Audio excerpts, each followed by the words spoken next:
Sanibonani lona uVantra ufana waseLondon ngokuzalwa ngizalwa la eLondon. Okay, mina ke sengihlala lapha eClisprit ePimville eMagalagandeni. Ngalimala 95 Christmas Eve bese ngapha ngaseBoomtown emagroundini siyodisarma masiyodisarma sathola ibhasi lo muntu besumdisarma beka la ebhasini yabo so sangena ebhasini ngihamba noMandla Road Boy wala Orlando ne sikhule sonke sizabalaza singama Africa upotwa akabethwa so that day safika ke masifika sangena ebhasini okay masingena ebhasini ilama bhasi akudala angavalekanga open yabo so uHotbo wathi kimi empintshana nangu lo muntu ufanele ukuthi somdisarma okay ngambona lo muntu ithema ngimkhomba ngesibhamu angazi ukwenzakalani wangiphusha makangiphusha isibhamu salenduzana ngaluzi control mawuluzi control wasibhekisa ngakimi bakasibhekisa ngakimi wangishaya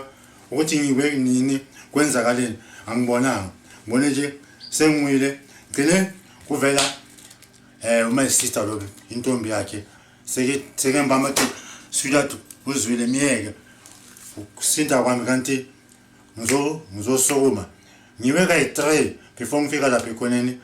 umunye umfana bathi ubhuti mangifika lapho ke ngalala istopini mangisalele kanjalo kwavela umunye ubhuti wathi uCliff uhlala kuso le street lesi ngoyehla kancane khona la eBoomtown khona la ngasemagroundini then ke thathwa ke ambulance kwami ke fike ebhara ke into zami ke zashesha ngifake ehotini kancane Buthepho bengicela ukuthi u-explainele kahle ababukeli ne size nayo step by step angithi lo muntu lo bomkhombe ngesibhamu momkhomba ngesibhamu uthi wasiphusha ne wakuphusha and then lo muntu makakuphusha uhlutha lesibhamu ne makasihlutha lesibhamu ngoba ngithi wena bo concentrate efigeni ukuthi ufuna lesibhamu lesi esikuwo ne in the meantime when uyehlile uthe uyehlisa ikhanda ula sihlutha khona isibhamu ne mina ngingapha emva kwakho but bengingakhona ukuthola ichance ukuthi ngizokuassista ngoba manje wena wasuke wahambela phambili wathi uzoyithatha lento angithi so wena masolapho lento yenzeke ngokusheshsha ababukeli so ngicela ukuthi ubonise ababukeli la wadubuleka khona ngoba ngathi mangibatshela last ngithi bakudubula nga level 10 to 11 shots ababukeli bathi ayikho lento engikhulumayo bengicela ukuthi babonise ama gunshot wounds la walimala khona asiqale la Brookheti le shot le yehlisa isandla kancane le shot le la yiyo lemenze ukuthi uyayoflya siyo ngoba yiyo le yamphusha ne ungayehla ke uveze nalawa amanye le ngikhuluma ngayile eyokuqala la bekaphefumula khona akhuluma khona ngemic and then nawo amanye amashot la ngiyathemba ababukeli bayabona and then njengoba ngisho ngithi nasekhanda nawo amanye amashot ayabonakala amanye amashot ajemela kuye la ekhanda gcina khona lapho ke fonela amabhama ilento ambulance makafonela ambulance kanti sekunamaphoyisa already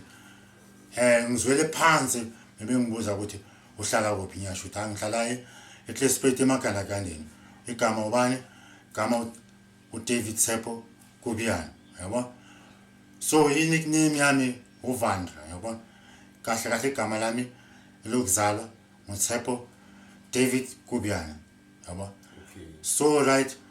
meke cethu uhamba fonela ambulance iyafika ke mayifika ambulance yangithatha ke kuthi ngifike nini ebhara angazi yabo ngibone nje sengisewodini yabo yonke into yami yenzakale miraculous yabo so for that ne bafethu our brothers fellow brothers nani lapho emakhaya nasekela ngicela ukuthi nilentuzana niyazi ukuthi icrime ayibhadali icrime ayibhadali ngoba mina kuyimi kanje angazi ukuthi ngasinda kanjani yabo ngumusa kaNkulunkulu naku ngisaphila elingisindisiwe yabo ngithi uJesu uyinkosi ubonakale ngami yabo yeah it's my testimony ukuthi everyone usazodlula kulesimo lesi not everyone usindayo yabo yeah umusa kaNkulunkulu ungisindisile ngiyaphila ngithi bafethu uma nisaqhubeka ngecrime nihleni niyekele yabona ngoba icrime doesn't pay yabo abanye abaningi engibaziyo bafa yabona abadlule kulesimo lesi engidlule kuso so mina ngibonga umusa kaJehova usangcina namhlanje ngisaphila ngisaphefumula ngisase uThepho uVantra yabona kahle angizange ngizoprove ipoint yabona ngizofundisa nina abasha abasaya hamba kulendlela le yabo ukuthi bafethu please khotani kulendlela yabo umuntu engingamukela uJesu uyumsindisi uyozonipha lokho enikudingayo udinga inhliziyo zenu ngiyabonga amen